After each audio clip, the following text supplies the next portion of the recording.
Ìṣọ̀kan ọmọ Oòduà TV a wà ní express báyìí la wà.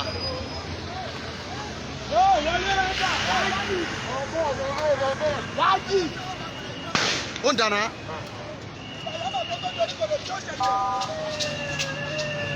Ó ń da. Ọmọ Nàìjíríà kò ní tábù wọn. Láti dọ̀ sàlájì ni yẹn máa rìkọ́dù. Ẹ tẹ̀sẹ̀ sí mi WhatsApp bẹ́ẹ̀. Ẹ tẹ̀sẹ̀ sí mi WhatsApp. Ó yá. Ẹ máa wọlé. Mo tí mo ṣe máa wọlé. Dá kó máa ṣe lọ.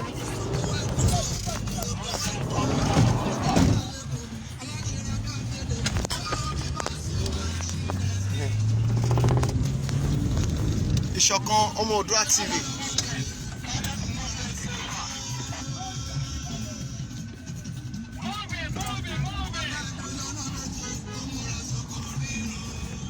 A ṣì wà ní ojú ọ̀nà.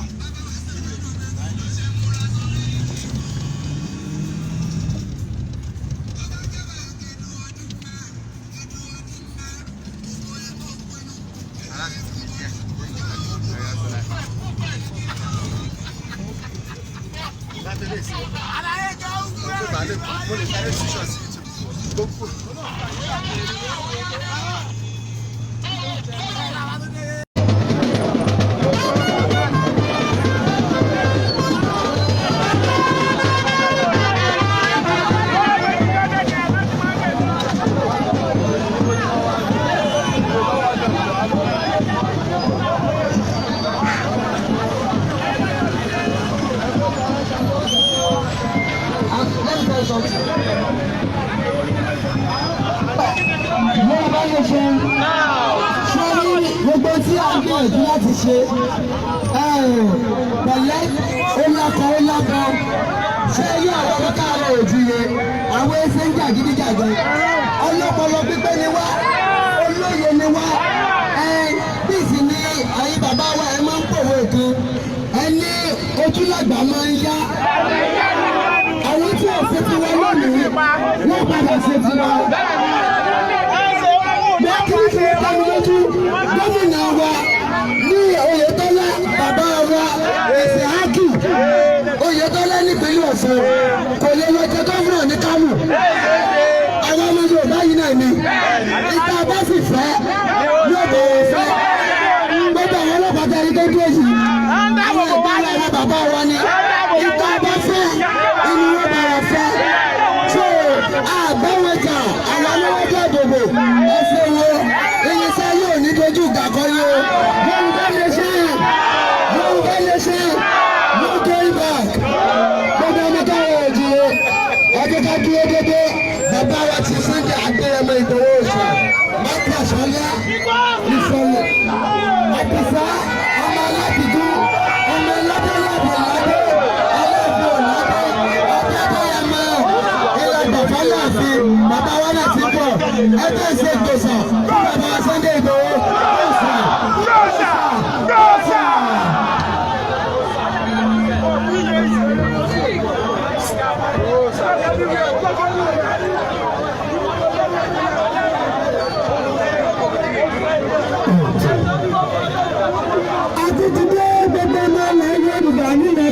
Gbogbo ìjùmọ̀ náà ẹ má gbọ́ ọgbọ́n bàbá rẹ̀ o.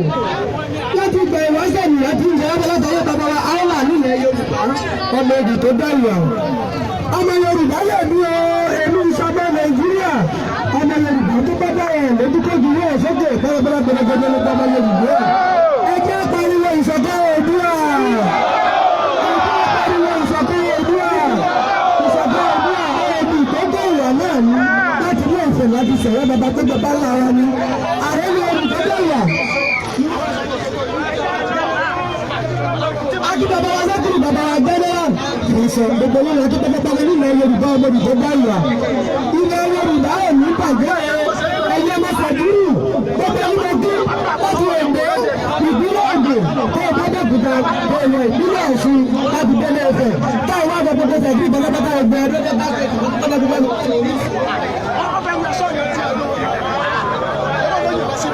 Yorùbá nation. Yorùbá nation.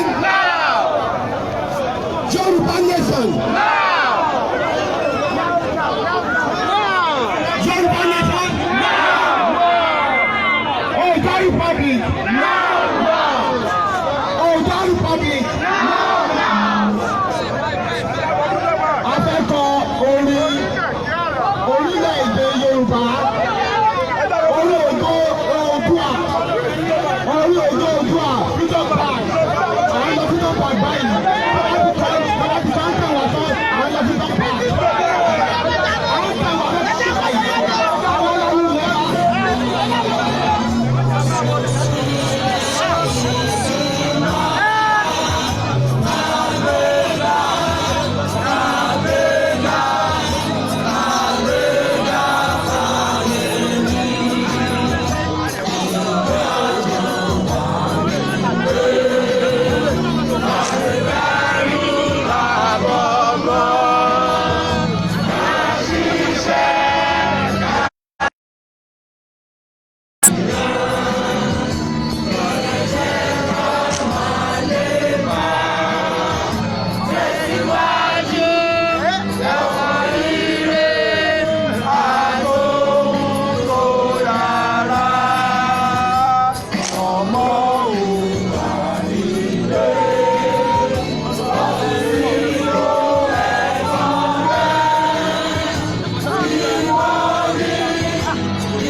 Ẹ̀wò bá ti kóra àjọ sí ìgbà yìí, àwa lánàá yẹn wá o.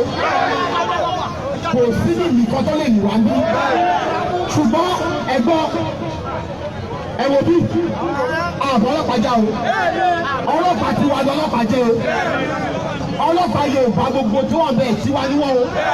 Àmọ̀tẹ́kùn àwọn tá a dá lẹ̀lẹ̀ wò yìí. Àwọn tá a dá àmọ̀tẹ́kùn lẹ̀lẹ̀ wò yìí. Gbogbo yìí lè mọ ojú yìí, àbẹ́mọ̀. Oòduà Republic. We don't want restructuring. We don't want resource control. Sọ́kè National Congress àfẹ́.